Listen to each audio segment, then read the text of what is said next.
আরে তুমি টিনা না? এ আবার কি, টিভিতে তখন তো সব স্পন্সর জোগাড় করে তোমায় সিরিয়াল করতে হতো। মেয়েকে প্রেম করতে শেখাচ্ছি বাবা, একই প্রফেশন, আর দুজনের চুলোচুলি ঝগড়া হতো। কিন্তু আমার বাবা তখন বলেছিলেন তোরা পালিয়ে যা, পালিয়ে বিয়ে কর। তো আমার কিন্তু মার লেখা অনেক বেশি ভালো লাগে, ঝরঝরে। উনি কখন যেন একটা নাটক লিখে ফেলেছেন রান্না করতে করতে, মাঝখানে একটা ছেঁড়া ডায়েরিতে। না, বাবা তো ভীষণ বামপন্থী ছিলেন। তখন কি হচ্ছে, বামপন্থী রাজনীতি পড়ছে, আর সেই গন্ধটা আমাকে পাগল করে দিত। প্রেমটা আমার তরফ থেকে হয়নি, অরিন্দমের তরফ থেকে হয়ে গেল। সবাই আমাকেই দোষ দিয়েছিল, আমি গানে নেই, পুরো স্টেন গান। সবাই বলেছিল হ্যাঁ তোমার মতন রোল এলে আমি দেবো, কিন্তু কেউ দেয়নি। শাওলিদি তো আমার ওনার কাছে আমি 3 মাস ওয়ার্কশপ করেছিলাম। আমারটা দেখে বললেন তোমাকে কি বাঘে দাঁড়া করেছে? অলিখিত একটা নিয়ম হয়ে যাচ্ছে যে কোথাও একটা টিকি না বাঁধলে অসুবিধা হবে তোমার। কিন্তু মানে লাগাম ছাড়া হয়ে গেছে পুরো ব্যাপারটা, সবাই সব জানে। কপালে লেখা টেখা কিছু নেই, আছে যা তাকে বলে ধপ। কপালে লেখা টেখা কিছু নেই, আছে যা তাকে বলে ধপ। গল্প জুড়ে তার শুরু হলো আবার বৈঠকে বৈঠক। গল্প জুড়ে তার শুরু হলো আবার বৈঠকে বৈঠক।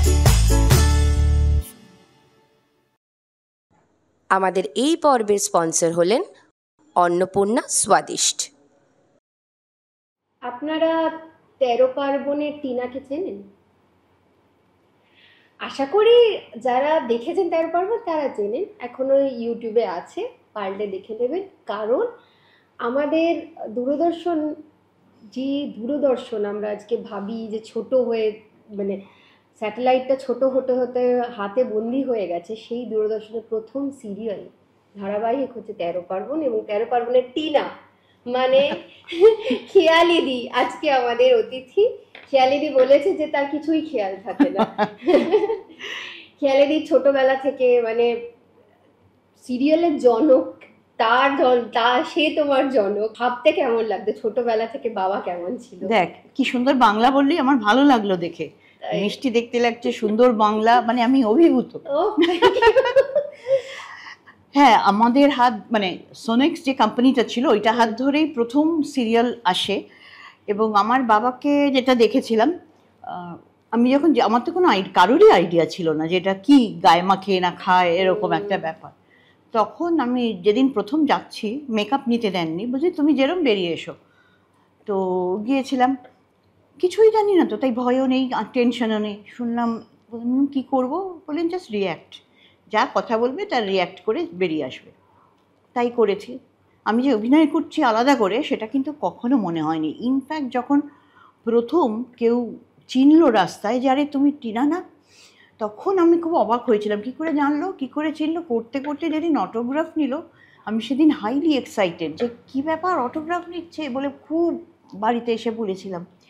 তারপরে আস্তে আস্তে তো পরিচিতি হলো, বুঝতে শিখলাম। এখন তো রমরমা, কিন্তু ওই সময়টা যখন শুটিংয়ে যেতাম, যারা জিজ্ঞেস করতো এখানে কি হচ্ছে শুটিং, কিসের কিসের, বলতো টিভি। হ্যাঁ টিভি, চ চ চ বলে চলে যেত। মানে এত অবজ্ঞা করতো, মানে এমনকি থিয়েটার এবং সিনেমা, এদের আর্টিস্টরা হচ্ছে নাম্বার 1। তাও থিয়েটার নয়, সিনেমা আর্টিস্ট, ফিল্ম আর্টিস্টরা হচ্ছে একদম রাজা। তো আমাদের সবসময় শুনতে হয়েছে ও বাবা এ সেকেন্ড গ্রেড সিটিজেন, মানে ও। এবং অনেক ফিল্ম অ্যাক্টরও নাক ছিটকেছিলেন যে এ আবার কি, টিভিতে ফিল্ম হচ্ছে ফিল্ম। অদ্ভুত একটা প্রতিদ্বন্দ্বীমূলক একটা ব্যাপার ছিল কিন্তু, যে টিভি নয় সিনেমা, তখন অদ্ভুত উঠেও তারপর ধরো আস্তে আস্তে তো সময়ের কালে সবই অন্যরকম হয়ে গেছে। কিন্তু শুরুর গল্প যদি বলো, এই গল্পটার সাথে কেউ পরিচিত নয়। কারণ এখন যখন শুটিং হয় সবাই ভীষণ আনন্দ করে বড় বড় পোস্টার, মানে banners, hoarding, larger than life, মানে একটা পোস্টার দেখে। সুতরাং এদের কনসেপ্টটাই আলাদা। আর তখন ওই দুঃখিনী মায়ের কার্তিক পুজোর মতন একলা একলা আমরা শুটিং করছি, এই 2-3টে আলো নিয়ে, এমন করে আস্তে আস্তে ইভলভড হয়েছি। এরকম কি সুন্দর, মানে একটু একটু দেখছিলাম ভাগ্যিস ইউটিউবে যিনি আপলোড করেছেন, মানে এখন তো তাও দেখা যায় পুরোনো কাজগুলো। তো আমাদের ক্যাসেট যেটা তখন প্রিজার্ভ করার মতো ছিল সেইটা ফাঙ্গাস ধরে গেছে, সেগুলো আর আমরা পাবো না কখনো। ভাবো। এইটা আমরা খুব চেষ্টা করেছিলাম, কিন্তু যখন বলছে যে এক একটা ক্যাসেট পরিষ্কার করতে লাখখানেক বা ওইরকম কাছাকাছি লাগবে, মানে ভীষণ এক্সপেন্সিভ, তো এলাম ধর কাউকে দেখতে হবে না, ও ঠিক আছে। তো ইটস আ লস, আমার কাছে মনে হয় ইটস আ লস। অত মানে যারা রেখেছে তারাও হয়তো ভাবিনি যে এটা পরবর্তীকালে দরকার হতে পারে বা কিছু, আর আমরা করছি চলে যাচ্ছে, করছি মানে বইয়ের মতন এরম থরে থরে ক্যাসেট সাজানো থাকছে। দূরদর্শন ওটাকে না। কিছু রাখেনি। ওরা তো খালি সম্প্রসারণই ওদের কাজ ছিল, আর আমরা স্পন্সর জোগাড় করতে পারছি কিনা।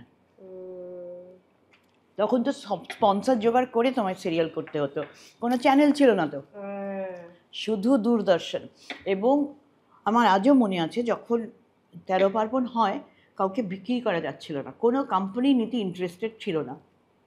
এক তো কনসেপ্ট নতুন, তারপর বলছে এটা কি এত স্লো গল্প, ফ্যামিলি ড্রামা, কি চলবে না, পেনে এই মা বউ চলবে না, আমরা কোনো পাচ্ছি না, মার্কেটিং টিম বলেছে খারাপ, রিজেকশন।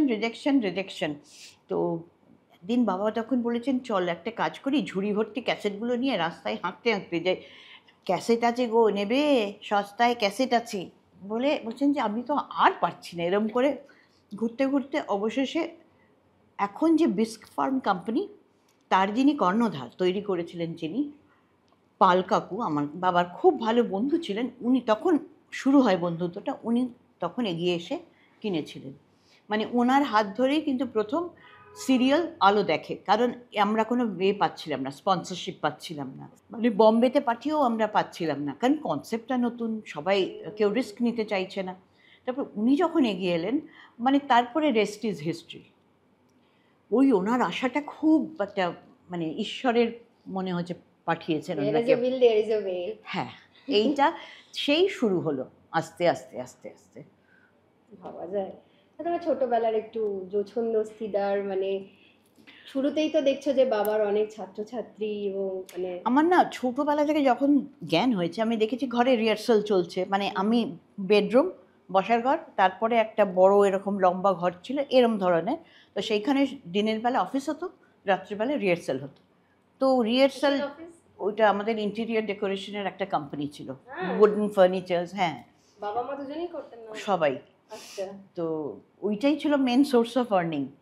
তো মানে ইনফ্যাক্ট যখন এই কোম্পানি হয় সোনেক্স, যেটা টেলিভিশনের জন্য সিরিয়াল করে, তারাও এই ভীষণ হেল্প পেয়েছে অর্কিড থেকে ফাইন্যান্সিয়াল শুরুতে।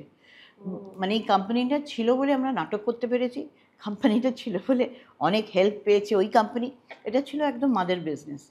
তো ওইটা যখন দিনের বেলা হতো, রাত্রে সব চেয়ার টেয়ার সরিয়ে রিহার্সাল হতো। তো আমি যখন বড় হচ্ছি বা দেখছি, ওই দেখেই তো বড় হয়েছি, সুতরাং ঘরে রিহার্সাল হবে এটা স্বাভাবিক। আর সত্যি বলতে কি, আমার বাবাই একবার বলেছিলেন যে কুঁড়ের ছেলে যে মাটি ঘেঁটে জন্ম থেকে মাটি ঘাঁটে, সে একটা মূর্তি তৈরি করবে কখন, সে তো তার নিজের খেয়ালে আপন মনে দেখবে সে একদিন তৈরি করতে শিখেই গেছে। তো তুমি যে পরিবেশে আছো দেখবে তুমি একদিন আপন মনেই তৈরি হয়ে গেছো। সত্যিই তাই, কারণ ধরো টেবিলে খেতে বসেছি, কার উচ্চারণ খারাপ, কে হাঁটছে না, কে কুঁজো হচ্ছে, কার চোখ পিটপিট করছে, নানা সব রকম আলোচনা, শুধু অভিনয় কেন্দ্রিক, নাটক কেন্দ্রিক। তো যার জন্যে শিক্ষাটা যে কিভাবে হয়েছে আমি বলতে পারবো না, শুনে দেখে। তবে প্রথম একটা নাটক করেছিলাম কর্ণিক বলে, বাবারই লেখা, কিন্তু সেখানে একটা প্রেমের দৃশ্য ছিল, একজনের সাথে প্রেম করছি, কিছুতেই করতে পারছি না, সে তো আমি বুঝতে পারছি না, আমি ভাবছি দারুণ করছি। কত ক্লাস 9-10 হবে। এখনকার মেয়েরা পেরে যায়। হ্যাঁ, তখন তো আলু, ঢেঁড়স, কুমড়ো, পটলের মতন একটা ঢেবলু, কিছুই মাথায় ঢোকে না, কিন্তু আমি ভাবছি দারুণ করছি প্রেমের অভিনয়। সব হয়ে গেলে বললো কিচ্ছু হয়নি, এই দেখে সব পালিয়ে যাবে। কিরকম রাগ হয়, অতগুলো লোকের সামনে বলেই যাচ্ছে, নিজের বাবা। তো তারপরে বলেন দেখ এইভাবে করবি বলে দেখিয়ে দিলেন। তারপরে বললেন এবার কর। যখন হয়েছে বলছেন যে দেখ কি অবস্থা, মেয়েকে প্রেম করতে শেখাচ্ছি বাবা। হ্যাঁ, এটা আজও মনে আছে, খুব অস্বস্তি হয়েছিল তখন। যখন রিহার্সাল দিতে ধরো বকছে, সবার মতো করেই তোমাকে বকতো? হ্যাঁ, মানে ধরো একটা শুটিং শেষ করে রিহার্সালে যাচ্ছি, বাবাই ডিরেক্টর, বাবা আগে পৌঁছে গেছেন, আর আমি আর মেকআপ তুলে আসতে তো একটু দেরি হচ্ছে। লেট কেন? বললাম যে মেকআপ তুলে আসি। কোথা থেকে আসছো তো আমার জানার কথা নয়, ওয়াই আর ইউ লেট? কি রাগ হচ্ছিল তখন না বলে বোঝাতে পারবো না। তুমি তো দেখে এলে, আমরা তাড়াতাড়ি মেকআপ করেছি। না, বলবেই, বলো কেন দেরি করেছো। তখন আমি বললাম ঠিক আছে ডিরেক্টরকে বলবো তাড়াতাড়ি যাতে ছেড়ে দেয়, তাহলে আমি তাড়াতাড়ি আসবো। তো এর পড়াশোনা বলো, যে পড়াশোনার কিরকম চাপ ছিল বাড়িতে? খুব, আমার মা ভীষণ কড়া ছিলেন, ভীষণ, মানে হিটলার। আমার মা আর বড় মাসি, আমরা বলি হিটলার আর হিমলার। তো ওনারা প্রচণ্ড কড়া, বলেছিলেন পড়াশোনা শেষ না করে তুমি অভিনয় করবে না। তাই জন্যে 9-এ অভিনয় করার পর একটুখানি করেছিলাম, প্রথম ক্লাস 4, তারপর 9। কোথায় পড়তে? Gokhale Memorial girls school. আচ্ছা। প্রথমে 4-এ, 9-এ, তারপরে একদম 12-এর পরীক্ষা দিয়ে একদম নাটক করতে নেমে পড়লাম। কারণ ওই পরীক্ষা পড়াশোনা এগুলো খুব সিরিয়াসলি আমার মা আটকে দিত, কিন্তু তাতে কি কান তো ওদিকে থাকতো, ওই ডায়লগ বলছে, এই ডায়লগ বলছে, সব মুখস্থ। এখানে বসে বসে বুঝতে পারছি ওরা ভুল বলছে। তো সব মিলিয়ে বাড়িটা একটু অন্যরকমই, এখন বুঝতে পারি ভীষণ অন্যরকম। সব ঝগড়াঝাঁটিও হচ্ছে নাটক নিয়ে, সব কিছুই ওই নাটক নিয়ে। ব্যবসার কথা কিছু হতো, কিন্তু সবটাই অভিনয়, নাটক, এই ওয়ার্ল্ডকে ঘিরে। সো এখন বুঝতে পারি পেছনে তাকালে যে ভীষণ ভালো ছিল, অনেক কিছু জেনেছি, বুঝেছি। তখন বুঝিনি, এখন বাবা বুঝছি। মা তো একই প্রফেশন। একই প্রফেশন, আর দুজনের চুলোচুলি ঝগড়া হতো, চুলোচুলি। তাই না? ওরে বাবা, প্রচণ্ড রিহার্সালের মধ্যে, এটা আমি ডিরেকশন দেবো, না আমি দেবো, না তোমাকে তো আমি বলেছি আমি দেবো, না আমি দেবো। এই নিয়ে ঝগড়া মানে এমন জায়গায় উঠেছে, সব মেম্বাররা না চুপ করে বসে না দেখছে যে আই গেল, আজকে তো ডিভোর্স হলোই। মা সেই স্ক্রিপ্টটা ছুঁড়ে দিয়ে বলছে রইল স্ক্রিপ্ট, আমি কিচ্ছু করবো না, দেখি তুমি কি করো, চলে গেল। হ্যাঁ, তাহলে সব ঝগড়াঝাঁটি হলো। সবাই আবার যারা বড় ছিল তারা গিয়ে সব দুজনকে শান্ত করলো। ও মা, পরের দিন দেখি আবার নরক, কিছুই মনে হচ্ছে না ঝগড়া হয়েছে, আবার যেমন তেমন করে হচ্ছে। প্রত্যেক মানে রেগে কে বেশি যেত, বাবা না মা? দুজনেই, কেউ কাউকে ছাড়তো না। আমার মা আমার মা সংসারে যেমন কঠিন, সব জায়গাতে একটা ডিসিপ্লিন ফলো করে চলতেন। আর আমার বাবা বাড়িতে খুব একটা দায়িত্ব নিতে ভালোবাসতেন না, সকালে বাজার করা ছাড়া সেরকম কিছুই করেননি। মাই সব করতেন, কিন্তু বাবা সেখানে কোনো নাকও গলাতেন না, কিন্তু রিহার্সালে মা একটা ক বললেও বাবা বলবে কেন বললি ক, এইরকম। দুজনে দুজনকে এক চুল জমি ছাড়বে না। ওহ, কি যুদ্ধ, বাপরে বাপ, এত ঝগড়া। তোমার বিষয়ে যখন ধরো একটা ডিসিশন নিচ্ছে, তো বাবা আমার পক্ষে থাকতো। তাই না? হ্যাঁ, আমার পক্ষে থাকতো। আর একদিন যখন আমি যাকে বিয়ে করব বলেছিলাম, দেবাংশুকে, তো তার আগে আমার অরিন্দমের সাথে বিয়ের ঠিক ছিল। আচ্ছা। এখন যে বর, হ্যাঁ জানি। তার সাথে বিয়ের ঠিক ছিল। তাকে লাস্ট মোমেন্টে বলেছি করবো না, বলে দেবাংশুর সাথে বিয়ে করি। আমার মা প্রচণ্ড রেগে গেছিলেন, বললেন এটা কি, একজনকে কথা দিলে বিয়ে সব ঠিক, আর তুমি এখন লাস্ট মোমেন্টে এসে বলছো পাত্র বদল, এটা হয়? তাই না, আমি বলবো বলে যখন এইটা হয়েছিল, তো এইটা হওয়ার পরে না আমার বাড়িতে কেউ কথা বলতো না আমার সাথে। কিন্তু আমার বাবা তখন বলেছিলেন যে শোন, আমি তোর মাকে কিচ্ছু বলতে পারবো না, তোরা পালিয়ে যা, পালিয়ে বিয়ে কর, আমি কাউকে কিছু বলবো না, যা তোরা চলে যা। তারপরে আমি বললাম যে না, তা কী করে হয়? তারপরে বলছিল না, এর বেশি আমার কিছু করার ক্ষমতা নেই। তারপরে আস্তে আস্তে মা কথা বলেছিল, কিন্তু আমাকে বিয়ে অবধি কথা বলেনি। যে এ কি অসভ্যতা বলে। বাবা আমার পক্ষেই ছিলেন সব সময়। আর চরিত্র নিয়ে কখনো হতো মায়ের সাথে ঝগড়া? না, সেসব হতো না, কিন্তু চুল বাঁধা নিয়ে হতো। ধর একটা ক্যারেক্টারে জামা কাপড় পরেছে, খুব বলে এইবার চুল বাঁধা শুরু হলো। আমি জানি মা খুব একটা চেপে চুপে একটা কিরম করে বেঁধে দেবে, আমার পছন্দ হবে না। আমি বুঝতে পারছি ঝগড়া শুরু হলো, ঠিক চেপে চুপে একটা কিরম একটা করে দিচ্ছে, মিষ্টি লাগে বলে চুলগুলো না চেপে চেপে একটা কি, আমি না দেখে যাচ্ছি পুরো কি গোবিন্দ নিমাইয়ের মতো দেখতে লাগছে, কি একটা বিপিনবাবুর মতো চেহারা। তা আমি তখন বলেছি যে চুল চলবে না, না এটাই থাকবে। মানে এইসব ছোটোখাটো ব্যাপারে ঝগড়া আমাদের বাড়িতে খুব হতো, খুব। কিন্তু ঝগড়ার পর যে প্রোডাকশনটা আসতো সেটা একটা, হ্যাঁ, ওটা আলাদা। এবার একটু চারবাক নিয়ে বলো। চারবাকে মানে তোমাদের তো দলের গ্রুপের, দেখো চারবাকে এই আসছে বছর 50 বছর হবে। 50 বছরের আগেও আমার বাবা যখন টিনসে, এই 18-19, তখন কিন্তু উনি নাটকের দল খুলেছিলেন বৈশাখী বলে। মানে ওনার জার্নিটা অনেক দিনই শুরু। চারবাগটা ওনার একটা গ্রুপ থেকে উনি ভেঙে চলে আসেন। তারা কেন ভেঙেছিল? ওয়ান অফ দ্য রিজন যে এটা তো রিহার্সাল রুম, বাচ্চা খাওয়ানোর জায়গা নয়, তাই ওই জোছনদার মেয়ে যে সারাদিন ওইখানে ঘুরে ঘুরে খায় আর ওকে খাওয়ানো হয়, সেইটা তো অ্যালাউ করা যায় না। তো এখানে অসুবিধা হচ্ছে।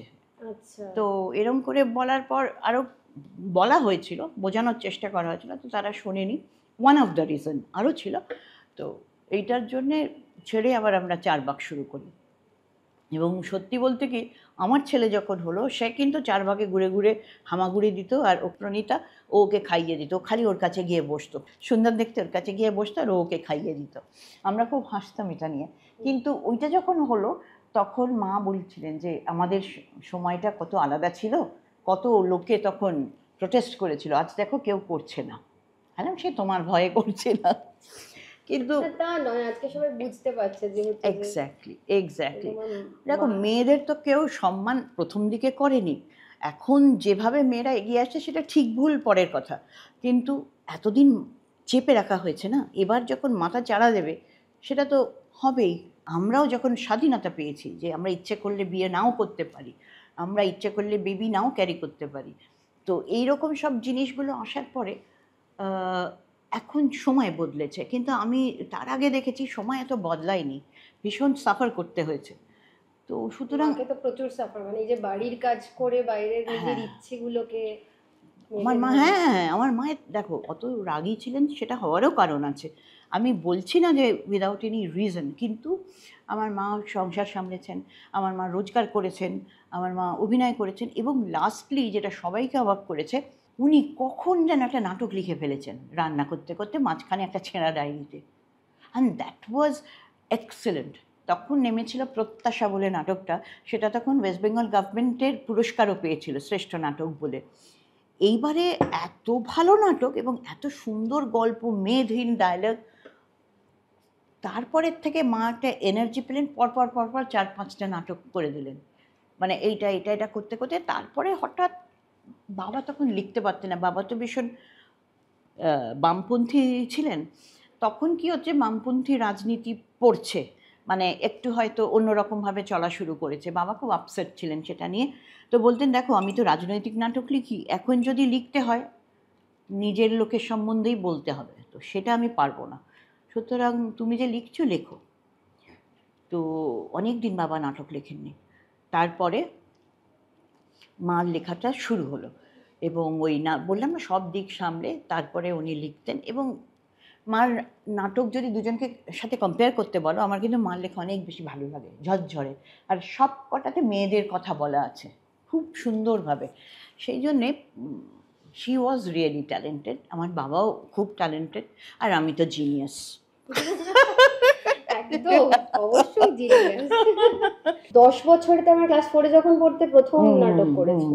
আচ্ছা, সেটা মনে আছে চরিত্রটা? হ্যাঁ, একটা বাচ্চা মেয়ে মাস্টারমশাইয়ের কাছে পড়ছে, মাস্টারমশাই পড়াচ্ছে, তারপর চলে যাচ্ছে, এইটুকুই ছোট্ট রোল করেছিলাম, মনে আছে। লেগেছিল? হ্যাঁ, মানে মজাও নয়, কিছুই নয়, এটা কিরকম মনে হয়েছিল অন্যরকম করে এসেছি, ভালো লেগেছে, খারাপ লাগেনি, ভালো লেগেছিল।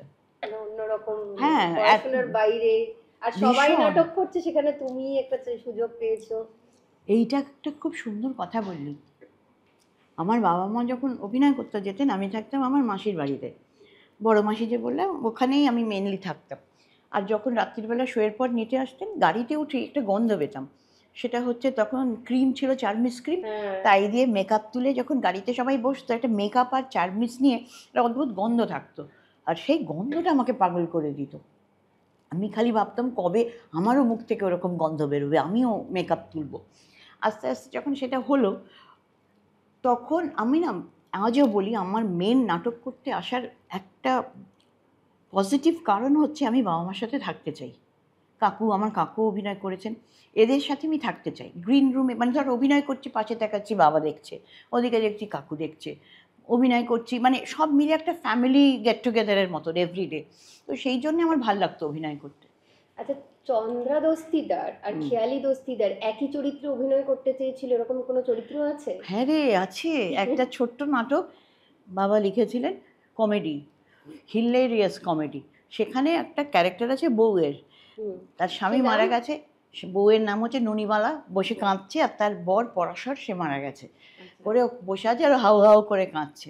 আর এক একজন করে রাজনৈতিক নেতা এসে বলছে, আরে ও তো আমাদের মেম্বার ছিল, আরেকজন এসে বলছে না না আমাদের মেম্বার ছিল, আর সবাই টাকা দিয়ে যাচ্ছে বউকে যে তুমি টাকা নাও, ওদের ঢুকতে দেবে না, আরেকজন এসে বলছে তুমি ওদের ঢুকতে দেবে না, আমি আসবো, এই করে তারপরে সমস্তটা হিলেরিয়াস কমেডি। নাটকটার কি নাম ছিল? কুমিরের কান্না। আচ্ছা আচ্ছা, এবার বুঝতে পেরেছি। আর ওরা ভীষণ কান্নাকাটি করে নাটক করছিল যে নেতাগুলো।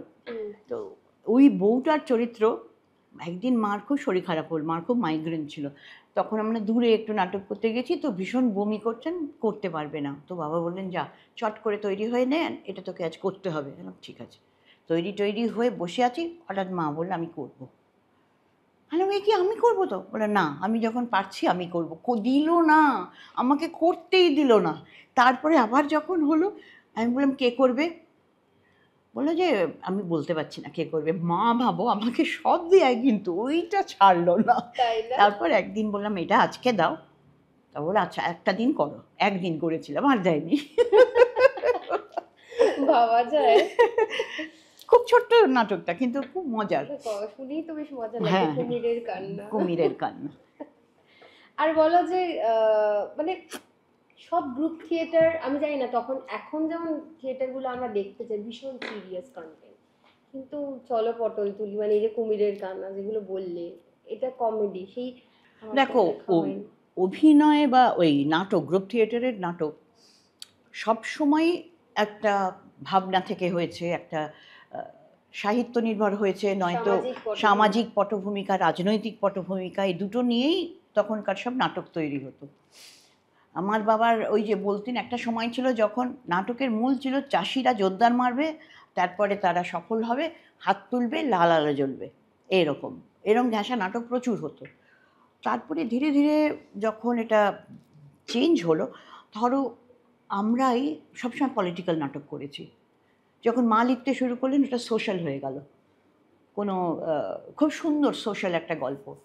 এইবারে কি হচ্ছে, যখন রাজনৈতিক গল্পটা বন্ধ হয়ে গেল, কারণ মানে বলতে আমার বাধা নেই, আমাদের ওই বামফ্রন্ট থেকেও বলা হয়েছিল যে অমুক নাটকটা যেন না করি। কন্টেন্টটা ছিল যে মাঝি মাল্লা সবাইকে নিয়ে একটা দেশের সন্ধান আছে, ওখানে সোনা পাওয়া যায়, সেইখানে খুঁজতে যাবে, যারা যারা কেউ গেল না, এবং মাঝ রাস্তায় ঝড় ওঠে, সবাই এসে ওই ক্যাপ্টেনকে বকে, ক্যাপ্টেন না মানে ওই মেন মাঝিকে, কোনো মতে সে নৌকাটাকে সামলে একটা জায়গায় এসে ল্যান্ড করে, সবাই খুশি, নেমে বোঝে ভুল জায়গায় এসেছে, এটা সেই জায়গা নয়।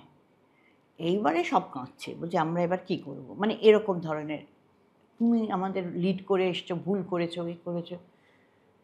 হ্যাঁ ভুল করেছি, তাতে কি, চলো আমি তোমাদের আবার নিয়ে যাব, ঠিক তো এবার পাবোই, মানে এইরকম একটা পজিটিভ অ্যাঙ্গেল থেকে শেষ হয়েছিল। ওখানে ওর যে ছেলে, তার হাতে বলে এবার ও ধরুক, আমি পাশে থাকবো, এবার ও নৌকা নিয়ে যাক, নিশ্চয়ই পৌঁছবে। এই যে নৌকা এবং পৌঁছনো, দেশ এবং ভুল দেশ, এগুলো সব একটা জায়গায় তুই যদি রাজনৈতিক পটভূমিকা করতে চাস করতে পারবি। তো সেইটা করেই ওরা তখন বলছিল যে আপনি তো নিজেদের লোক হয়ে কেন এরকম বলছেন। তো তখন এখনও যখন শুনি যে সরকার বিরোধী করলে একটু অসুবিধে হয়, তখনও ছিল, এমন নয় যে কোনো এরাই ছেড়ে দিয়েছিল, ছেড়ে দেয়, কিন্তু একটা লেভেলের পর বোধহয় আর কেউ সেটা ছাড়তে পারে না, এটা আমার মনে হচ্ছে।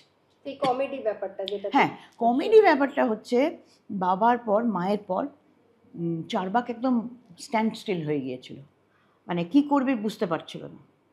অরিন্দমের কাছে একটা নাটক ছিল হার্ট ডায়ালেট বলে, সেইটা ওর সব একটা অর্গানাইজেশন আছে সব সিঙ্গারদের নিয়ে, তারা করেছিল নাটকটা, খুব ভালো। তো ওইটা আমি বললাম শোনো ওইটা তো আছে, তুমি ওটা রিহার্সালে দাও। আমি তো জানি যে কমেডি হলে আমাদের কেউ নাটক করতে রাজি হবে না। আমি বললাম আমরা তখন বসে আছি মন খারাপ করে, তো এই নাটকটা হোক না, আমাদের একটু ভাল লাগবে। এই আমরা রিহার্সাল শুরু করলাম, রিহার্সাল দিতে দিতে দিতে সবাই এত ইনভলভড হয়ে গেল এবং এত হাসতে লাগলো যে বললো লেটস ট্রাই ইট। তখন আমরা একটা আমাদের লাস্ট নাটকে যা যা ছিল সেই দিয়ে একটা ছেঁড়া পর্দা, ভাঙা জানলা, নড়বড়ে একটা চৌকি, একটা এরম করে আমরা সেট সাজানো হয়েছে, কিচ্ছু নেই। তার সেই নাটক ফার্স্ট দিন থেকে হাউসফুল, মিরাকল, আমার কাছে মিরাকল। কোনো সেরকম বিজ্ঞাপন নেই, কিচ্ছু নেই, হাউসফুল। এইবারে সবাই বলল যে এটা কী ধরনের একটা নাম, চারবাক নাটক করছে এই নামে, চলপটল তুলি, এটা তো ঠিক নয়। ন্যাচারালি যারা ওই গাম্ভীর্য যে একটা বজায় ছিল সেটাকে হলো না, কিন্তু তাতে কি হলো, আমাদের গ্রুপটা চললো। তার নাকি ভালো ছিল মানে হ্যাঁ। চলচ্চিত্রটিতে আমি দেখেছি, আর আমার মনে হয় বেনুদা এখান থেকে লাফাচ্ছে, এখান থেকে লাফাচ্ছে। বেনুদাকে দেখে মুগ্ধ। আর আমার স্কুলের একজন শিক্ষিকা ছিলেন উমাদি, হুম উমাদি করেছিল মনে আছে, হাতে একটা চাবি ধরিয়ে দিয়েছিল লাস্টে, একটা এরকম একটা sequence আচ্ছা ছিল। আচ্ছা আচ্ছা। হ্যাঁ। কিন্তু এটাই বলছি যে এত অন্যরকম হয়েছিল। তারপর থেকে চারবাক মানেই হয়ে গেছে কমেডি নাটক, পরপর পরপর অরিন্দম কমেডি লেখে। তারপর আমি আসি, আমি সিরিয়াস নাটক লিখি। আমার 2-3টে সিরিয়াস নাটক, আমার হাত দিয়ে কমেডি বেরোই কি না সেটা দেখার জন্য একটা কমেডি লিখেছিলাম, কোনটা? ভীতি ও শুভেচ্ছা। তো এই ভীতি ও শুভেচ্ছাটা চলতে চলতে বেনুর সব্যসাচীর একটু অসুবিধে হয়, তো ও বলে যে আমি শারীরিক কারণে করতে পারছি না। তারপরে ওটা বন্ধ হয়ে গেল। তারপরে আবার লিখলাম চরণের সেবা লাগে, সেটা হচ্ছে জাতপাত নিয়ে। সেটাও তখন শরীর খারাপটা সব্যসাচীর আরও বাড়লো, তো ও বললো আমি শারীরিক কারণে আর করতে পারবো না। তো সেই জন্যে কী হয়, ওটা চরণের সেবা লাগে মানে সাবস্টিটিউট খুঁজে পেয়েছি, ওর মতন নয় কিন্তু ভালো। বেনুদার মতো মানে ফেলুদাও হয়নি, ফেলু।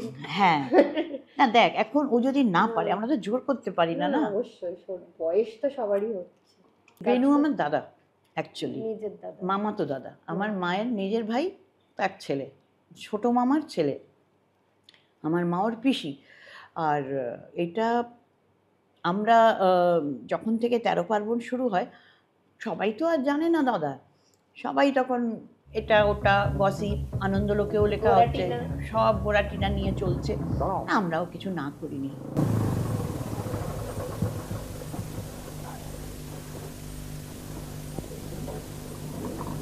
ওরা কি তোমার চেনা?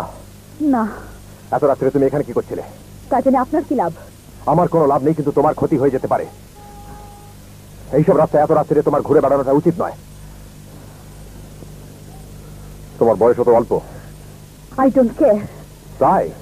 তাহলে তুমি ভয় দৌড়চ্ছিলে কেন? কেন দৌড়চ্ছিলাম সেটা তো নিজের চোখেই দেখলেন। তোমার নাম কি? টিনা। চলুক চলুক, তারপরে একটা সময় সব সব্যসাচী বললো না আর এটা না, ডিক্লেয়ার করলো। এবং এতটাই ও পরে বলেও ছিল যখন শেষ হয় সিরিয়াল, ওরা আমি ওর সাথে কখনো হব না, পেয়ার হব না। এই যে পেয়ার হব না বলে দিল, তখন কি হলো, অনেক যারা আসতো তারা আর এলো না, এই একটা ছিল। ঠিক আছে, যা হওয়ার হয়েছে। নিজের বোনের সঙ্গেও তো বোধহয় শুনেছি। না দেখ কি কাজ করেছিল ওখানে, ভালোবাসাটা, দাদার প্রতি যে ভালোবাসা, দেখ সেটাও তো ভালোবাসা, সেখানেও তো জড়িয়ে ধরা আছে, সেখানেও তো ভালোবেসে তাকানো আছে। আর দর্শক তো দেখবে, এমনিই দেখবে, ধর গল্পের মধ্যে যদি ওটা হয় ওরা প্রেম বলে ধরেই নেবে দর্শক, অন্য কিচ্ছু বুঝবে না। ওখানে ওই সিবলিং ভালোবাসাটা ছিল, ওই জন্যে ভালো লেগেছিল। আরও আমরা তো কেউ জড়তা ছিল না আমাদের মধ্যে, ওই জন্যে এনজয় করেছিলাম। থিয়েটার তো শুরু করেছিল নাকি? প্রথমে তো থিয়েটার। হ্যাঁ হ্যাঁ, প্রথমে থিয়েটার, তারপরে গ্রুপ জয়েন, না আগে গ্রুপ জয়েন করেছে, হ্যাঁ হ্যাঁ থিয়েটার করেছে, পরে সিরিয়াল এলো। আচ্ছা, শুরুতে কি তোমাদের জুটি ছিল থিয়েটারে? না খুব একটা সেরকম কিছু ছিল না, কারণ রাজনৈতিক বাবা যে নাটক লিখতেন ছিল না, মা যে নাটক লিখলেন সেখানে গুরুত্বপূর্ণ ভূমিকায় ছিল, সবসময় ব্যাং অপোজিটে ছিল না। আবার আমি যখন আবার নাটক লিখি সেটাতেও ছিল না, ভীতি ও শুভেচ্ছাতে আমার এগেনস্টে ছিল। কিন্তু সিরিয়াল এটা হয়ে যেত খুব, ওই যে বলেন একবার মাথায় বসে গেলে ওটাই চলে আর ভার করা যায় না, ওইটা। মা মোটামুটি কতগুলো নাটক লিখেছেন তাও? 5-6টা। আর নির্দেশনাও দিয়েছেন ওগুলো? একটা নাটকে, আচ্ছা। একটা নাটকেই দিয়েছেন। তারপরে আমার মাও অসুস্থ হয়ে যান, এবং অদ্ভুত ব্যাপার, আমার বাবা চলে যাওয়ার পর আমার মা কিন্তু আর একটাও নাটক লেখেননি। ঝগড়াটাই ছিল না বলে বোধহয় হচ্ছে। এক্স্যাক্টলি, ইন্সপিরেশন পাইনি। দেখিয়ে দেবো, আর তো কেউ নেই যাকে দেখাবে। আমি কত বলেছি মা ভাল লাগে না, আসবে না। তখন আমি বুঝলাম যে ওইটা লড়াই করেই তখন ওই আনন্দ মানে ওই একটা জোশে লিখে দিত। অদ্ভুত না? হ্যাঁ, মানে আজকে ভাবছি যদি কেউ বলে, মানে সবারই হয় যে তোর দ্বারা হবে না, তুমি পারো, তুমি কি জানো, তুমি তো কিছু জানোই না। আচ্ছা, তোমার প্রথম নাটক লেখা কি? কান্দে কেন বেহুলা সুন্দরী, সেটা বাবা মারা যাওয়ার পরই করেছিলাম। সঙ্গীত বহুল একটা গল্প, বেহুলা লক্ষিন্দরের গল্প সেটা। লাস্টে শুধু আমি যেটা করেছি বেহুলাকে রিভোল্ট করতে দেখিয়েছি। ও ছিল সব মেনে নিচ্ছে, বাড়িতে এসেও সব মেনে নিচ্ছে। তো ওকে একটা ওই দেয়া হয়েছিল চালুনি, যার ভেতর সব ফুটো, বলেছিল ওই জল ভরে যদি জল ওখান থেকে না পড়ে তাহলে বুঝবো তুমি সতী। তো একটা ফুটো জিনিস থেকে তো পড়বেই। তো ও তখন মনসায় সে মায়া করে সব করে টরে দিয়েছিল, কিন্তু আমি গল্পে দেখলাম মেয়েরাই এসে সব ওই ফুটোগুলো ঢেকে দিচ্ছে। এরকম করে একটা করার চেষ্টা করেছিলাম। গানগুলো অরিন্দম সুর দিয়েছিল দারুণ, আর হয়েও ছিল ভীষণ ভালো। কিন্তু এইটাও একটার পরে আর হয়নি। কেন হয়নি আমি বলতে পারবো না। মানে আমার প্রত্যেকটা নাটক খুব ভালো, মানে আমি নিজেই বলছি সত্যিই ভালো, কিন্তু সেটা কন্টিনিউ করেনি, কোনো না কোনো কারণে সেটা আটকেছে। মানে অদ্ভুত। সরকারি ভাবে নাকি? না না না না, নিজেদের কারণেই জিংসড হয়ে যায়। আমি এখন তো ভীষণ ভয় পাই, এটা কবে বন্ধ হবে যেটা লিখছি। কিন্তু আমি আবার এত তোর দুঃসাহস, লিখে যাই কিন্তু থামি না, বন্ধ হলে হবে, লিখে আমি যাব। তো মানে তোমার যখন ধরো ডিভোর্স হচ্ছে, ছেলেকে নিয়ে আসছো, তো মানে অরিন্দমদার প্রতি মানে আবার সেই সম্পর্কটা তৈরি হলো কি করে? মানে এটা অরিন্দমেরই কৃতিত্ব বলা যায়। একটা নাটক করতে গিয়ে মানে আবার তো ভয় হওয়ার কথা, কারণ তুমি যে পরিবেশ হ্যাঁ, পরিস্থিতি থেকে এসেছো। আসলে অরিন্দম যেহেতু আমাকে শুরু থেকে চিনতো, আর সবাই কি অরিন্দমদার সাথে কি করে আলাপ? মানে অরিন্দমদা তোমাদের এখানে আমার এক কমন ফ্রেন্ড আলাপ করিয়ে দিয়েছিল যে আমার এক দাদা আছে, ও পাশের বাড়িতেই থাকতো অরিন্দম। বলছে একদিন দাদা তোমার সাথে আলাপ করতে চায়, করিয়ে দেবো। তখন সেই বন্ধু, স্কুলের বন্ধু, শ্রীমান হংসরাজ হয়ে গেছে তখন? হ্যাঁ, তখন চাকরি করে। তখন একটা হোটেলে গিয়ে দেখা করেছিলাম, মনে আছে, তার এক বন্ধু গেছিল সাথে, গল্প টল্প করেছিলাম। তারপরে সেই সময় বলে একটা সিরিয়াল যখন আমরা শুরু করলাম, তখন মেন ক্যারেক্টারটা যখন ভাবা হচ্ছে, আমার হঠাৎ মনে হলো জানি ও অরিন্দমকে তো মানাবে। তখন আমি বাবাকে বললাম যে ওকে নেওয়া যায় না? তো দেখলো যে হ্যাঁ, ওই যে জয়েন করলো তার বন্ধুত্ব ছিল। তারপরে তো বিয়ে হলো, এ হলো, সবই হলো। তারপরে যখন এই সব উল্টে পাল্টে গেল, তারপরে ওই নাটক করতে গিয়ে আবার ফোন করেছিল যে আমরা এরম বাইরে যাব বিদেশে, তো এই পার্টটা কি তুমি করবে? হ্যাঁ, আমি একটু কথা বলে নিই। তারপর তো বাড়িতে সব কথা টথা বলে রেডি হলাম। তো সেই নাটকটা আর হলো না, কিন্তু প্রেমটা আমার তরফ থেকে হয়নি, অরিন্দমের তরফ থেকে হয়ে গেল। সবাই বলছে যে দেখেছো, তোমার জন্য এতদিন ধরে না বিয়ে না করে বসেছিল। আলা মোটেই না, ওর বিয়ে হয়নি তাই হয়নি। তারপরে আমি বলছি ওকে ছিপ ফেলেনি, খালি আমার দোষ দিলেই হবে। তো যাই হোক, মজা ঠাট্টাই করে তারপরে কিন্তু আমি বিয়ে করতে চাইনি, সত্যি চাইনি। আমি বলেছিলাম ছেলেকে নিয়ে আমি ভালো থাকবো।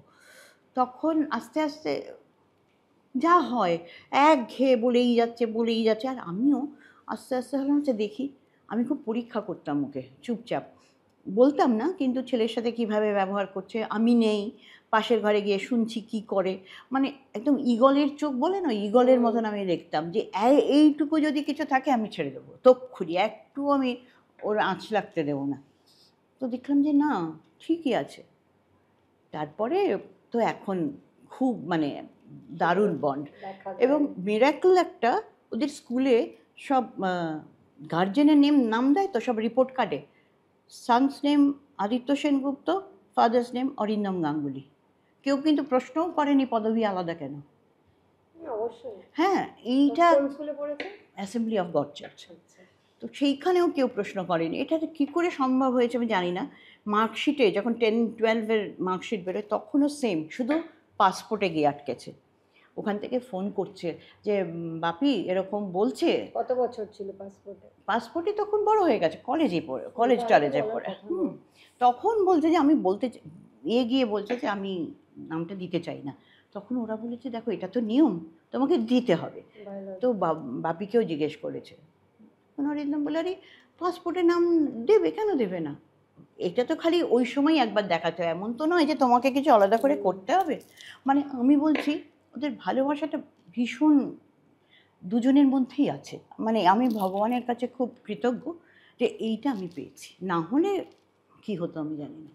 আদিত্য কি করে কোপ আপ করলো, মানে তখন যে কারণ তোমারটা একটু আগে, হুম, এখন যেমন ঘরে ঘরে, হ্যাঁ, তো হ্যাঁ, খুবই আগে। আরেকটা হচ্ছে তুমি পরিচিত মুখ, এবং যেটা সবাই আমাকেই দোষ দিয়েছিল, সবাই, মানে পরিচিত বন্ধু বান্ধব আত্মীয়রা সবাই বলেছিল আমার জন্যে সবটা নষ্ট হয়েছে। হ্যাঁ, অবশ্যই দোষ তো তোমাকেই দেবে, কারণ হ্যাঁ, মেয়ে না। হ্যাঁ যে যেখানেই থাকো। তবে এখন নির্যাতিতা যিনি, তারপর পাশে যে আমরা গিয়ে দাঁড়াচ্ছি এবং আমরা ফিল করতে পারছি যে আমরাও সেম পরিস্থিতি, ও একটু বেশি হয়েছে কিন্তু আমরাও যে হ্যাঁ, কম নই, আমরা কনসিয়াস হয়েছি, মেয়েরা কনসিয়াস হয়েছে, এগিয়ে এসছে।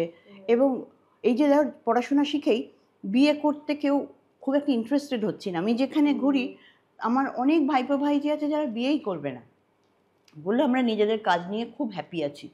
সত্যি ওরা চায় না, মানে আমি কোনো রেসপন্সিবিলিটি নেব না, খুব দায় তোমার মা সবকিছু করেছে বাইরে, এবং সবাই সবার মাকে দেখেছে।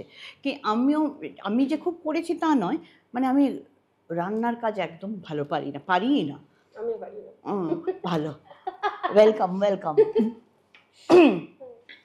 তো আমার মা ওই জন্য আমাকে কোনোদিন তরকারি কাটা শেখায়নি, রুটি বেলা শেখায়নি, বার করে দিত রান্নাঘর থেকে, বলতে তুমি যেই দেখবে, যে সবাই যেই দেখবে তুমি সব পারো, তোমাকে দিয়ে সব করাবে। বললো তুমি শ্বশুর বাড়িতে গিয়ে বলবে আমি এটা পারি না, আমি ওটা পারি না, দেখবে তোমাকে কেউ কিছু বলবে না।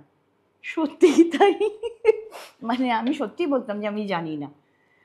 যেটাতে ছিলাম যে আদিত্যর ইয়েটাতে। হ্যাঁ হ্যাঁ, আর আদিত্যর যেটা ছিল, ও তো স্কুলে যেত, আমি একদম ফ্র্যাঙ্কলি ওর সাথে কথা বলতাম, কোনো রকম ওই, ও ক্লাস 4-এ পড়ে তখন।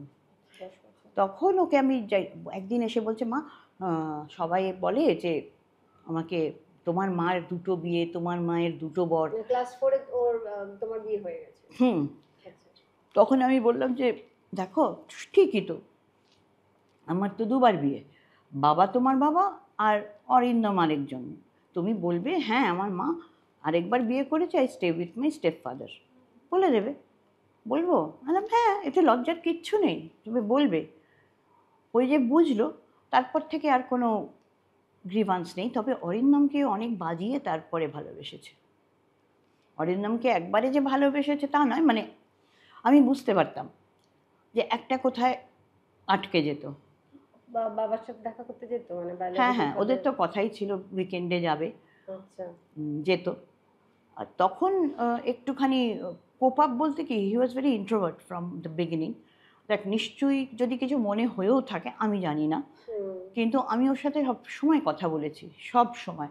আর ও কথা শুনেওছে, এমন নয় যে অসভ্যতা করেছে, শুনেছে। আর আমরা ওকে সব সময় কি বলবো প্রায়োরিটি দিয়েছি।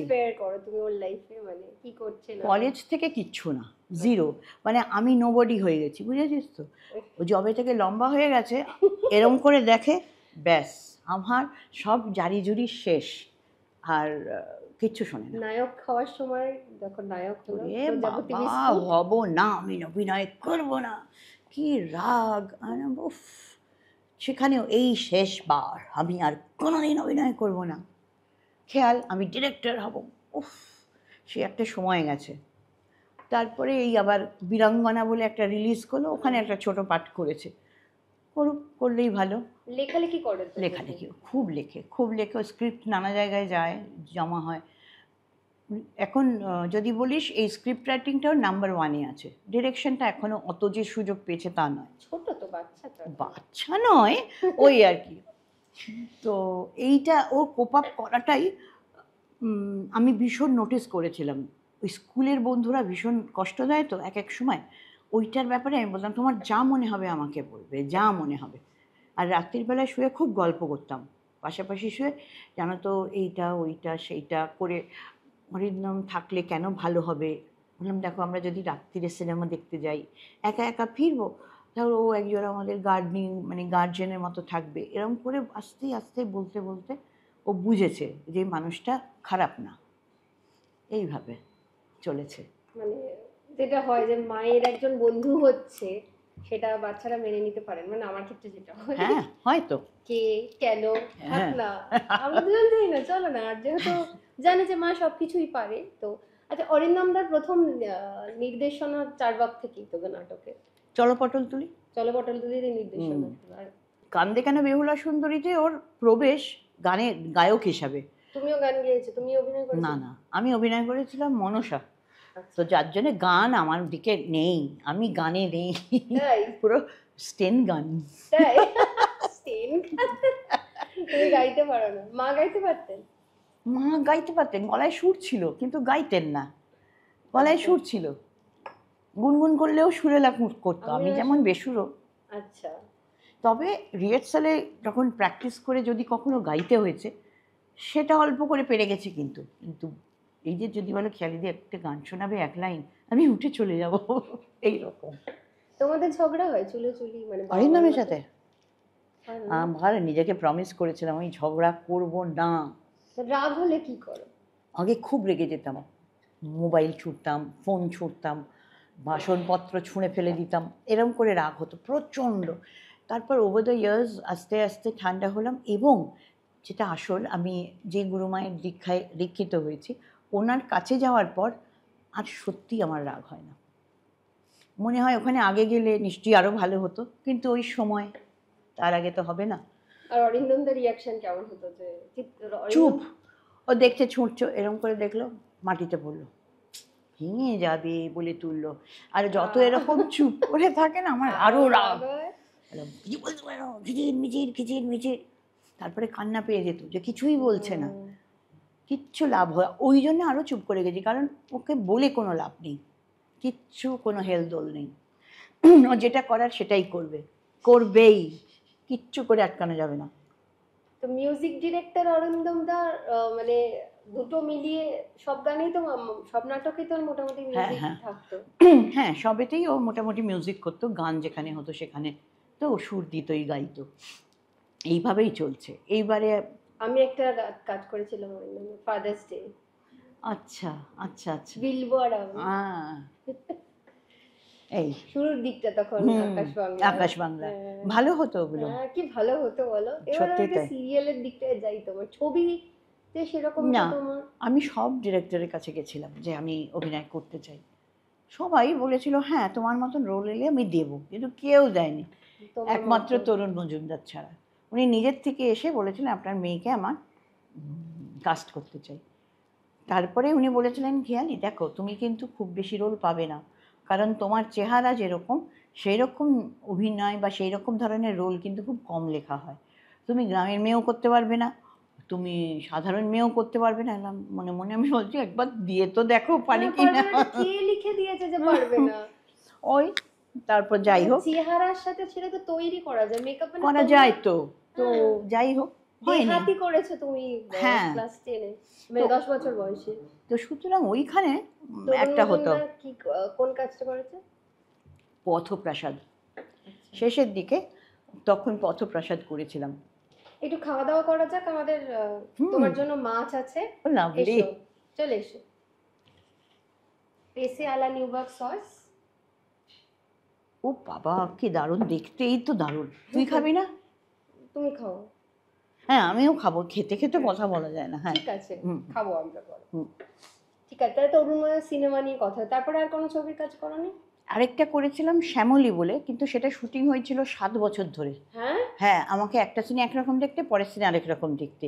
তখন অভিষেক করেছিল আমার সাথে, অভিষেকের একরকম দেখতে আর পরের সিনে আরেক রকম দেখতে, মজার দেখতে হয়েছিল, কিন্তু শেষ হয়েছিল। কোন শ্যামলী, ও ডিরেক্টরও একবার এক একজন, একটা সিনেমা নানা একটাই সিনেমা, নানা রকম ডিরেক্টর, নানা রকম চেহারায় আমরা নানা সময় এরম করে এই হয়েছে। সময় অফার আসছে না তোমার কাছে? না না না না না, এই সময় অফার আসছে না। আর আমিও যে খুব গেছি কাছে যে বলতে যে আমাকে দাও, ভাবি অনেকবার, যাওয়া আর হয় না। নামকরা নির্দেশকদের কাছে যখন যেতে, ওদের কাছে যখন যেতাম খুব মানে আদর করে বসাতেন, স্নেহ ভরে কথা বলতেন। কারণ তুমি তো প্রথম ধারাবাহিকের হিট চরিত্র। হ্যাঁ মানে, আর কি হয়েছে, যেহেতু আমরা ছোটবেলা থেকে মানে এমন কড়াভাবে মানুষ, আমি একটা নাটক দেখে বলতে পারতাম না এটা ভালো হয়নি, কারণ মধ্যে দেখো এদের পেছনে কত রিহার্সাল গেছে, কত টাকা খরচ হয়েছে, করে তারা এই প্রোডাকশনটা করেছে। সুতরাং তুমি খারাপ বলার আগে একবার ভাববে। এই যে বিনয় ব্যাপারটা ঢুকিয়ে দিয়েছে সেটা পরবর্তী জীবনে বংশ হয়ে গেছে, বংশ। এত বিনয়, যার জন্যে কি বলতো সবাই বলে তুমি এত ভালো, এত বোঝাই যায় না, আগে খুব বলতো। তার জন্যে মনে মনে বললাম তার জন্যই হয়েছে, পস্তাচ্ছি এখন। তো ওখানে যেতাম, গিয়ে বলতাম, সবাই বলেছিলেন যে হ্যাঁ আমরা ডাকবো। তখন মা বলেছিলেন যে দুঃখ পেও না, সত্যিই তোমার মতো চরিত্র এখানে লেখা হবে না। আর উনি আরও বলেন, সেটা ক্যামেরায় বলবো না, কিন্তু মেনে নিয়েছিলাম। পুরনোদের নাটক দেখেছো? মানে ওই তো শাওলি মিত্র, শাওলিদি তো আমার ওনার কাছে আমি 3 মাস শিখেছিলাম, ওয়ার্কশপ করেছিলাম। ওইটা আমার একটা গোল্ডেন মোমেন্ট। মানে 6 জন গেছিলাম শিখতে, 6 জন স্টুডেন্ট।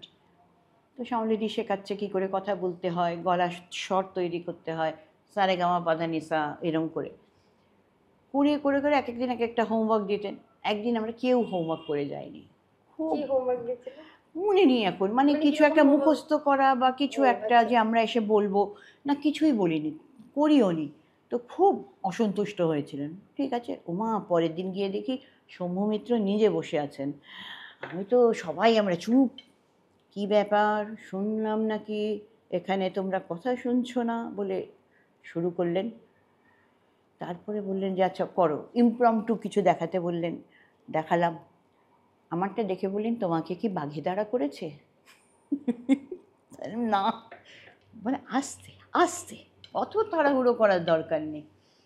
তো ওই যে সমস্ত বলো হাসি, গলা তৈরি করা, সব কিছু ওখানে একটা যে কি ছিল ম্যাজিক, ভীষণ ভালো লেগেছিল ক্লাস করে। এবার বলো যে সিরিয়াল তো এখন করছো কিছু?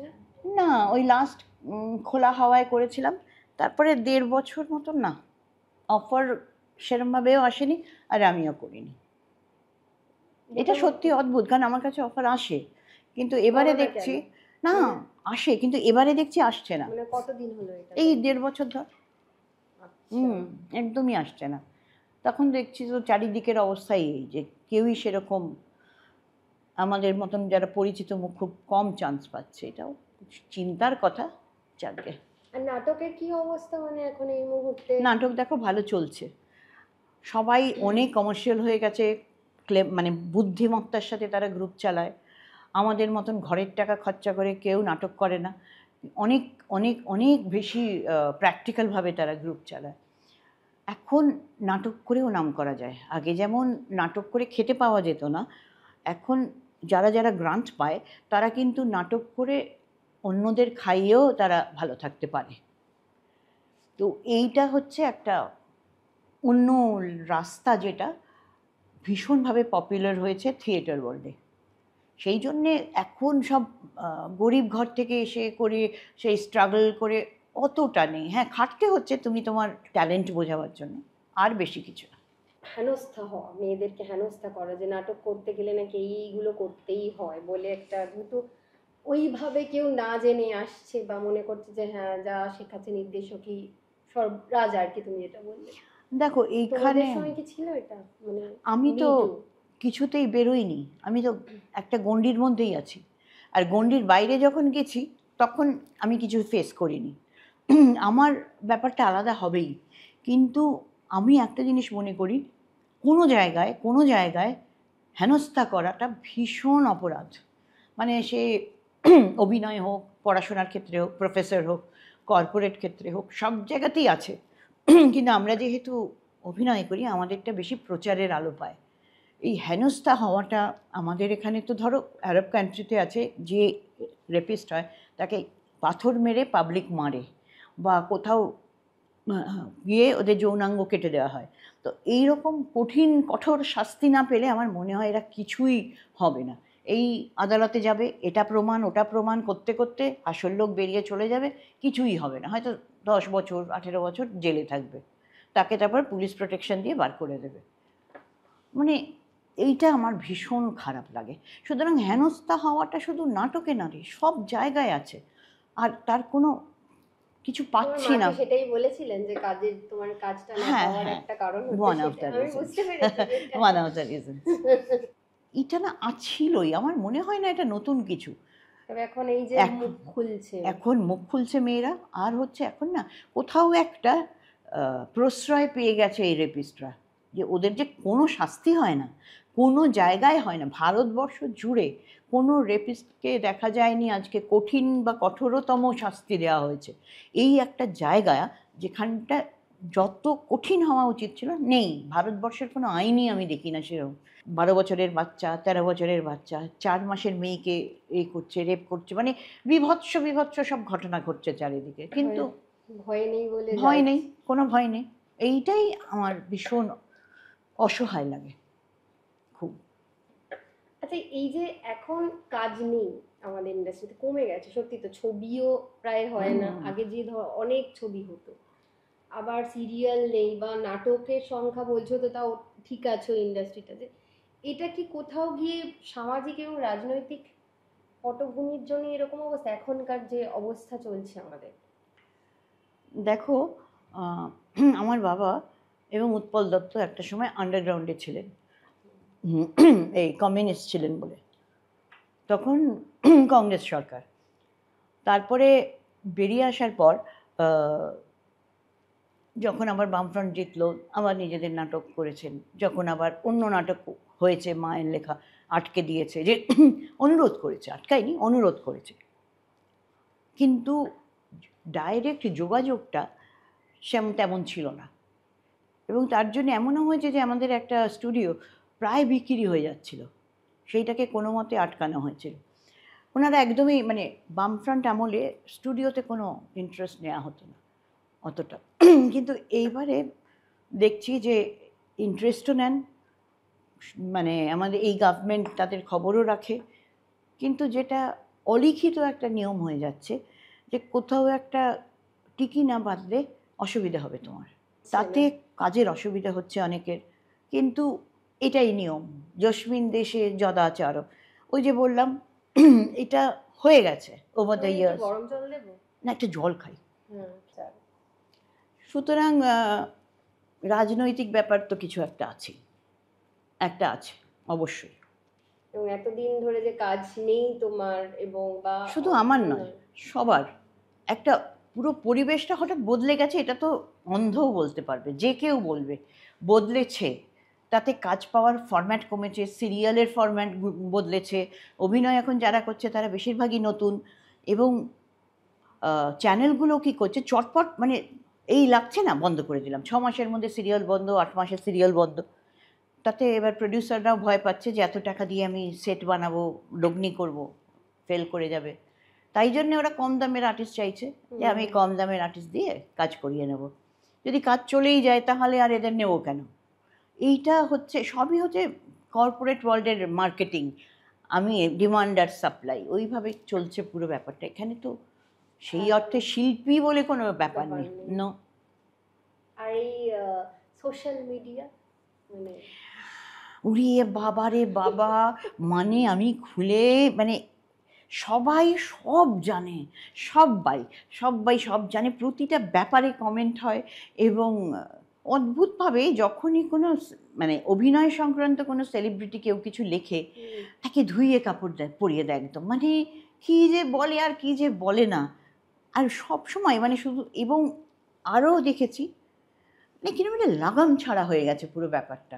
তোমার কাছে সেরকম কমেন্ট ধরো তোমার? না, আমি তো হার্ডলি কিছু পোস্ট করি, আমি একদম প্রায় কিছু করিই না। তুমি সোশ্যাল মিডিয়া একদম? আমি দেখি, আমি কমেন্ট করি, লাইক করি, কিন্তু নিজের থেকে আমি নিজের কিছু দিইনি এখন অবধি, একটু একটু ভীষণ জরুরি যেটা দিই, আদারওয়াইজ। তাতে তো নিশ্চয়ই তোমার জীবন থেমে যায়নি? না না, আমার জীবন থেমে যায়নি, আর আমার কত ভিউয়ার সেটা দেখেও আমাকে আর বিচার করা হবে না, কারণ I am past that age. তখন এই জন্যে আমার কাছে মজা লাগে, ইনস্টাগ্রাম মজা লাগে, এবং আমি সত্যি বলতে কি, এইটা আমি ইদানিং একটু অ্যাডিক্ট হয়ে যাচ্ছি গেম খেলায়। তাই না? এটা খুব বাজে, মানে এটা আমি ছাড়তে পারছি না। আজকে সারাদিন এরম করে রেখেছি যে ধরবো না, খালি এরম করছি যে কখন ধরবো। খুব বাজে। যেমন ভাবে স্টেজ করেছো সেরকম ভাবে সিরিয়ালও করেছো, এবং জুছন দস্তিদার যিনি বা চন্দ্রা দস্তিদার যারা নাটক করছেন সঙ্গে সঙ্গে আবার প্রথম সিরিয়াল, হ্যাঁ হ্যাঁ, তো এটা কি করে সেই ব্যবধানটা মিটিয়ে দিয়েছি? দেখো যেহেতু এই সোনেক্স কোম্পানিটা নিজেদের ছিল, সেই জন্যে কাস্টিংটা মানে বুঝে করা হতো যে এই রোলটা পারবে, এই রোলটা পারবে না, ওরকম করে। আর আমাদের এক এক ধরো ঘরানা থাকে, তো এক একজনের ঘরানা এক এক রকম। তুমি দেখবে এক্স কখনো ওয়াই এর মতো শেখাবে না, ওয়াই কখনো জেড এর মতো শেখাবে না। কিন্তু আমার বাবার ফর্মুলাটা হচ্ছে বি ভেরি ক্যাজুয়াল, যতটা তুমি ক্যাজুয়াল থাকতে পারো ভালো।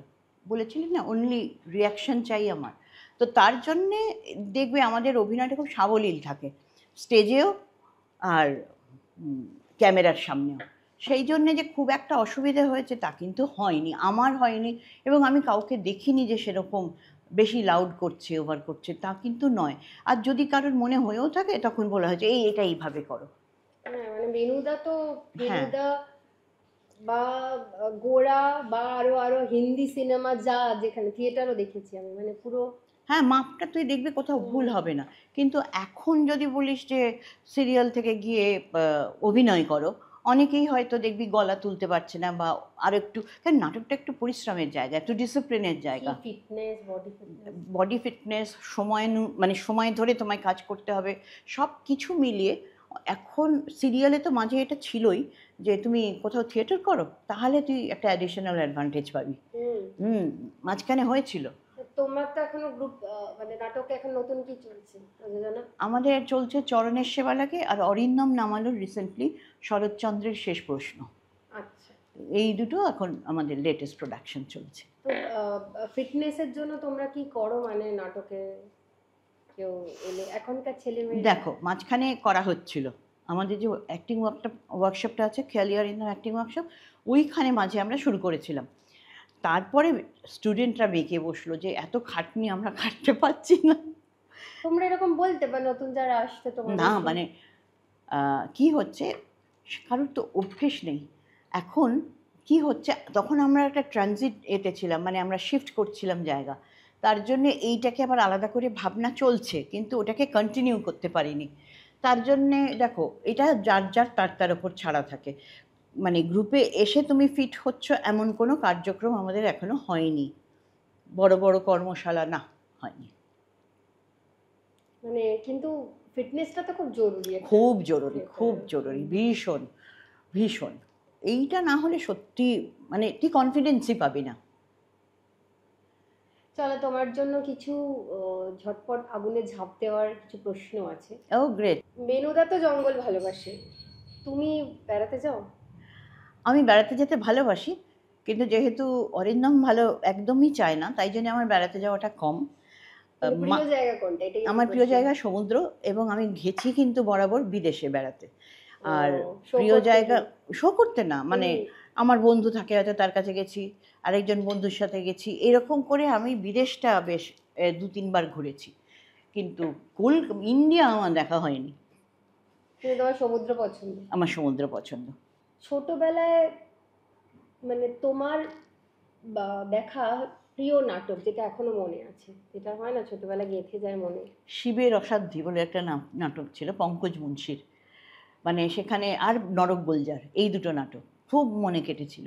মানে দুটোই কমেডি, এই ভগবানদের নিয়ে, খুব ভালো লেগেছিল, নরক গুলজার আর শিবের অসাধ্যি। অরিন্দম দার সুর করা সবচেয়ে পছন্দের গান? ও আমার হৃদয়ের রানী একটা গান আছে, ওইটা। এটা কি কোন? এটা একটা ওই তখন ওই আকাশ একটা সিরিয়াল চলছিল, এসে ওখানে ওইগুলো লেগে গেছে কাজে। ও, অবসর সময় তো তুমি বলেছো, তাও ইচ্ছে করছে জিজ্ঞেস করতে। অবসর সময় আমি বই পড়ি, হ্যাঁ। নয়তো ল্যাপটপ দেখি, আর নয়তো গেম খেলি মোবাইলে। না, পছন্দের কাজ কোনটা, যেটা সব থেকে বলতে পারলে তোমার মনে? লিখতে। লিখতে। আচ্ছা, খাবার ধরো একটা টেবিলে আছে ইলিশ মাছ ভাপা, ফিশ অ্যান্ড চিপস আর ফিশ টিক্কা, কোনটা তুমি নেবে? Fish and chips. তাই? ঝাল নয় তো ওই জন্য। চলো শেষ তোমার প্রশ্ন, এবার তোমার জন্য কিছু উপহার আছে। ও বাবা, লাভলি। তোমার জন্য আছে বিবনির তরফ থেকে একটা 500 রুপিসের ভাউচার। Thank you. হাটারি গ্রিলস এর তরফ থেকে আছে 750 একটা ভাউচার। আচ্ছা। লাস্ট রাদা পাবলিকেশনের তরফ থেকে আছে 30% ডিসকাউন্ট ভাউচার। আচ্ছা। প্রতিক্ষণের তরফ থেকে আছে 30% ডিসকাউন্ট ভাউচার। ওকে। ডেজের তরফ থেকে আছে 30% ডিসকাউন্ট ভাউচার। খুব ভালো এগুলো, বইয়ের যে হচ্ছে না, ভীষণ ভালো। আর আবার বৈঠক তরফ থেকে আছে 1000 টাকার একটা voucher. Oh lovely, thank you thank you. আরও আছে। আরও? বাবা, তুই তো একেবারে পুরো প্রফেশনাল হয়ে গেছিস, মানে হওয়াই ভালো। ও স্টোরের তরফ থেকে একটা গিফট হ্যাম্পার। ও আচ্ছা। আর অন্নপূর্ণা স্বাদিষ্টের তরফ থেকে গিফট হ্যাম্পার। খুব সুন্দর সুন্দর স্ন্যাক্স আছে এদের। আরে বাবা, কত কত। খুব ভালো লাগলো তোমার সাথে আড্ডা দিয়ে, দারুণ মজা হলো। আমারও। Thank you. এবং কত কি জানলাম, এবং এটা ভালো লাগছে যে পুরোনো দিন, নতুন দিন। এবং আচ্ছা, আমি কি অনেক কথা বলেছি না? ভীষণ তোমার বকেছি। কথা শুনবো বলেই তো আজকে আড্ডাটা দিলাম। আমার কাছে মনে হয় যে এই কথাগুলো একটা অমূল্য সম্পদ আমাদের কাছে। Thank you. এবং অ্যাজ আ সিনিয়র, নতুন জেনারেশনকে তুমি কিছু বলতে চাইলে প্লিজ একটু বলো, আমরা সবাই চাই তোমার কাছে কিছু শুনতে। নতুন জেনারেশন আমাদের থেকে অনেক বুদ্ধিমান, অনেক বেশি ফোকাসড, কিন্তু তার সাথে আরেকটা জিনিস আছে, ভীষণ ছটফটে। সবসময় ইনস্ট্যান্ট রেজাল্ট চাই, ইনস্ট্যান্ট কফির মতন ইনস্ট্যান্ট সাকসেস। কিন্তু সাকসেস ইনস্ট্যান্ট হয় না, এটা একটু সময় লাগে। সুতরাং যার যা স্বপ্ন সেইটাকে ধরে রেখে এগোতে হবে, বন্ধ করবে না হাঁটা। যেতেই হবে যেতেই হবে যেতেই হবে। এভারেস্টে চড়ার একটা নিয়ম আছে, বলে কখনো থেমে যাবে না, কিপ মুভিং। সেই জন্য যতক্ষণ না স্বপ্ন পূরণ হচ্ছে, কিপ মুভিং, আর ধৈর্য রাখো। এই আমাদের এই পর্বের প্রশ্ন হলো, আমাদের আজকের অতিথি খেয়ালিদি কোন নাটকের চরিত্রে অভিনয় করার জন্য মায়ের সঙ্গে ঝগড়া করতেন? আমাদের আজকের অতিথি খেয়ালিদি কোন নাটকের চরিত্রে অভিনয় করার জন্য মায়ের সঙ্গে ঝগড়া করতেন? ঝটপট উত্তরটি পাঠিয়ে দিন নিচে দেওয়া মেল আইডিতে। আর অনুষ্ঠানটি ভালো লাগলে অবশ্যই চ্যানেলটি শেয়ার করুন, সাবস্ক্রাইব করুন, আর হ্যাঁ, হাই পয়েন্ট বাটনটা টিপতে কিন্তু ভুলবেন না। ধন্যবাদ।